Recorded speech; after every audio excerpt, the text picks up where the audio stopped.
তোমরা সবাই জানো নিশ্চয়ই নবাব আসছেন পরশুর ঠিক পরের দিন। বুঝলে মন্ত্রী, আমাদের ব্যবস্থাপনায় যেন কোনো ত্রুটি না থাকে। মহারাজ, নবাবের আপ্যায়নের জন্য আমি ইতিমধ্যেই আপনার নির্দেশে নগরের সমস্ত জায়গা পরিষ্কার করার তদারকি করেছি। বেশ বেশ।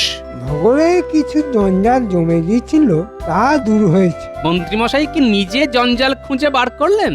আহ গোপাল, তুমি আজ আবার বাজে কথা বলতে শুরু করেছো। সবাই সবার কাজ ঠিক মতো করে, তুমি বরং মন্ত্রীমশাই, আমার কাজ আমি তো ঠিক মতোই করি, তাই না মহারাজ? তা রাজজ্যোতিষী, তুমি বলো তো, নবাবের আসার সময় সবকিছু ঠিক থাকবে তো? মহারাজ, আপনি বিচলিত হবেন না। সময় এখন শুভ, তাই নবাব এলেও আপনার কোনো সমস্যা হবে না। বেশ বেশ।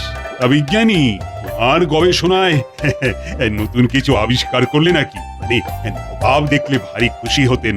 আগে মহারাজ, আমি নতুন কিছু আবিষ্কার করতে পারলে তো সবার আগে আপনাকেই দেখাবো। জানি জানি বিজ্ঞানী। তার মানে তোমার কাছে এই মুহূর্তে নতুন কিছু নেই? আমি দিনরাত গবেষণা করছি মহারাজ, আশা করছি দু একদিনের মধ্যে নতুন কিছু আবিষ্কার করতে পারবো। বাহ বাহ বাহ। মহারাজ, আমরা নবাবের জন্য প্রস্তুত, আপনি চিন্তা করবেন না। আমি নিজে নবাবের অভ্যর্থনায় থাকছি।